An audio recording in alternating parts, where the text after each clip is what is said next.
નમસ્કાર દર્શક મિત્રો, આપ જોઈ રહ્યા છો i7 ન્યૂઝ ગુજરાતી। હું છું પાયલ બામભણિયા। તો જોઈએ આજના મહત્વના સમાચારમાં।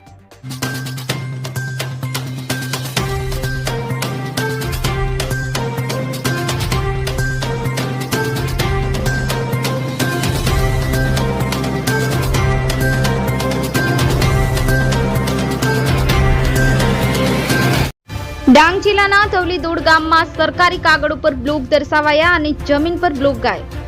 ડાંગ જિલ્લાના તવલીદોડ ગામમાં મળતી માહિતી મુજબ એટીવીટી કાર્યવાહક આયોજન યોજનામાં પેવર બ્લોકનું કામ માત્ર સરકારી કાગળ પર જ બની ગઈ છે, જ્યારે તવલીદોડ ગામે તુળજા ભવાની માતાના મંદિર તરફ જતા રસ્તા પર સ્થળની મુલાકાત લેતા એ જગ્યા પર પેવર બ્લોકનું કામ જોવા મળતું નથી।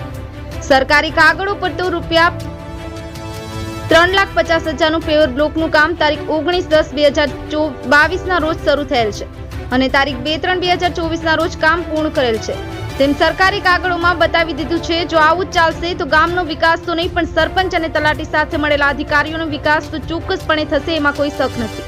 તો આ ભ્રષ્ટાચાર માટે ગામના સરપંચ, તલાટી, અધિક મદદનીશ ઇજનેર, તાલુકા વિકાસ અધિકારી અને પંચકામમાં સહી સિક્કા કરનારા તમામ અધિકારી સામે કાર્યવાહી કરવામાં આવશે ખરી।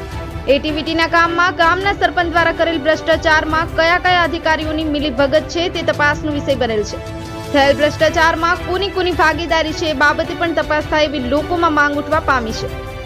તવલીદોડ ગામમાં તુળજા ભવાની માતાના મંદિર તરફ જતા રસ્તા પર રૂપિયા 3,50,000 પેવર બ્લોકનું કામ, જે એટીવીટી કાર્યવાહક આયોજન યોજનાનું વર્ક ઓર્ડર તારીખ 10/19/2022 ના રોજ મળી ગયેલ છે અને તારીખ 2/3/2024 ના રોજ કામ પૂર્ણ કરેલ છે તેમ સરકારી કાગળોમાં બતાવી દીધું છે।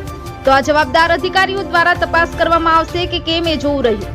બ્યુરો ચીફ મિલન ધુડે, i7 ન્યૂઝ ગુજરાતી। રમેશ સત્યની સાથે લાઈક કરો, શેર કરો, સબસ્ક્રાઇબ કરો i7 ન્યૂઝ ગુજરાતી।